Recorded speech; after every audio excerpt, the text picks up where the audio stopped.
नमस्कार, स्वागत है आज आप सभी का। मैं हूँ राधेश्याम बैरागी। आज की इस स्पेशल कवरेज में भगवान जगन्नाथ मंदिर के बारे में, जो उड़ीसा में स्थित है। कृष्ण, बड़े भाई बलराम और छोटी बहन सुभद्रा, ये तीनों एक साथ केवल उड़ीसा की पूरी स्थित जगन्नाथ मंदिर में मिलते हैं, जिनकी रथ यात्रा कोविड के बाद शुरू हो गई है। सांकेतिक रूप से कार्यक्रम होंगे वहाँ पे। और साथ ही इस बात का भी ये द्योतक है, भगवान जगन्नाथ मंदिर अधूरी मूर्तियां याद दिलाती हैं कि कोई भी परिपूर्ण नहीं है। और निश्चित रूप से भगवान जगन्नाथ मंदिर रथ यात्रा 2021 आज वहां पे शुरू होने के फुल स्विंग में है। वहीं इसके बारे में बड़े रोचक प्रसंग है। आइए उन प्रसंगों के बारे में थोड़ा चर्चा कर लेते हैं, जान लेते हैं। कहते हैं कि कुरुक्षेत्र के युद्ध के 36 साल बाद जरा नामक शिकारी के बाण ने कृष्ण को पूरी तरह से घायल कर दिया था। अपने प्रिय मित्र और चचेरे भाई को बचाने के लिए अर्जुन हस्तिनापुर से वन में भागे चले आए, लेकिन तब तक कृष्ण अपना नश्वर शरीर छोड़कर अपने स्वर्गीय निवास वैकुंठ चले गए थे। कृष्ण का सुंदर शरीर बरगद के पेड़ की छाया में पड़ा था। बड़ी अनिच्छा से उनके शरीर का अंतिम संस्कार किया गया। कृष्ण के हृदय को छोड़कर अग्नि ने सब कुछ भस्म कर दिया। उनके हृदय को समुद्र को समर्पित कर दिया गया, जो तैरते हुए नील माधव नामक एक सुंदर मूर्ति में बदल गया। उड़ीसा की एक जनजाति को यह मूर्ति मिल गई और उससे उन्हें गुफा में प्रतिस्थापित कर दिया। उस समय उड़ीसा में राजा इंद्रधुम्न का राज था। जब उन्हें इस बात का पता चला तो उन्होंने भगवान के लिए आर्थिक अधिक बेहतर मंदिर का निर्माण करने का निश्चय किया।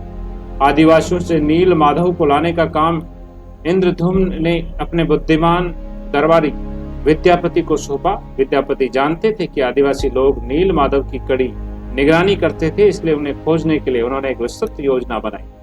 आदिवासियों के प्रमुख वसु की ललिता नामक एक बेटी थी।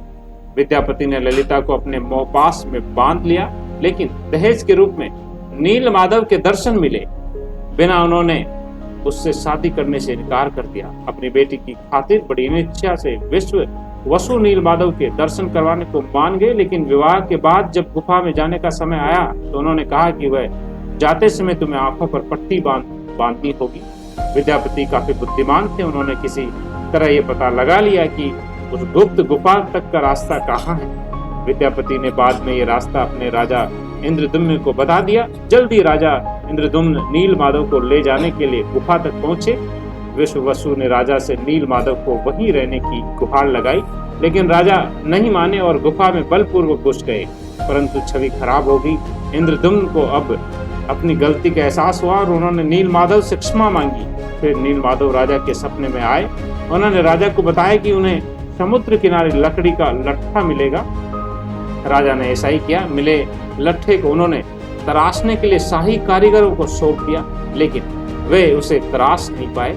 जब तक दिन एक बूढ़ा आदमी राजा के पास आया और उनसे बोला कि वह उसे तराश कर भगवान की प्रतिमा में बदल सकता है, लेकिन शर्त रख दी कि वह एक बंद कमरे में ही काम करेगा और कोई व्यवधान नहीं डालेगा। राजा मान गए। बूढ़े आदमी ने खुद को लट्ठे के साथ एक कमरे में बंद कर लिया। कई दिनों काम होता रहा, लेकिन एक दिन राजा अधीर हो गया और उसने कमरे का दरवाजा खोल दिया। अंदर बूढ़े आदमी की जगह देवता के शिल्पकार विश्वकर्मा थे, जो 3 अधूरी मूर्तियों पर रंग चढ़ा रहे थे। राजा को देखते ही विश्वकर्मा अदृश्य हो गए और अधूरी मूर्तियां वहीं रह गई। इंद्रदुम्न ने अधूरी मूर्तियों को उसी रूप में अपने मंदिर में प्रतिष्ठापित कर दिया। मूर्तियां लकड़ी से बनी है, इसलिए उन्हें हर 12 साल में बदल दिया जाता है। अधूरी मूर्तियां इस बात की याद दिलाती हैं कि पृथ्वी पर कोई भी परिपूर्ण नहीं है। बड़ा ही रोचक प्रसंग है भगवान जगन्नाथ के बारे में। इस जगन्नाथ मंदिर के बारे में किस प्रकार इस मंदिर का निर्माण चल रहा था और राजा कमरे में प्रवेश कर गए थे। शर्त के मुताबिक उन्होंने जो अपना शर्त धर्म तोड़ दिया था, जिससे मूर्तियां अधूरी रह गई थी। और भव्य रथ यात्रा निकलती उड़ीसा में पुरी स्थित जगन्नाथ मंदिर में, और जहाँ पे ये एक ही जगह है जिस जगह पे बहन सुभद्रा, छोटी बहन सुभद्रा, बड़े भाई बलराम और भगवान श्री कृष्ण का एक मिलन रूप यहाँ पे देखने को मिलेगा। इसी के साथ ही आज की इस रोचक प्रसंग के साथ मैं आपसे विदा लेना चाहूंगा।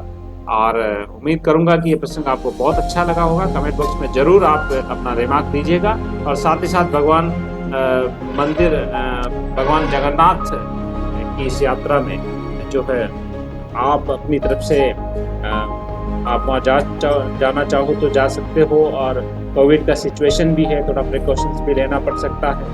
और बाकी ईश्वर सर्वव्यापी है, सर्वशक्तिमान है। आप जो कवरेज के माध्यम से जो है भगवान इस यात्रा के बारे में आप जान सकते हो। साथ ही बहुत सारे मीडिया चैनलों पर भी उपलब्ध होगी, तो थोड़ा सा संयम की भी आवश्यकता है। एनीवे बहुत अच्छा लगा मुझे भी ये प्रश्न सुनकर। तो thank you so much guys for being here with me. बहुत बहुत आभार, बहुत बहुत अभिनंदन, धन्यवाद। आपका दिन शुभ हो।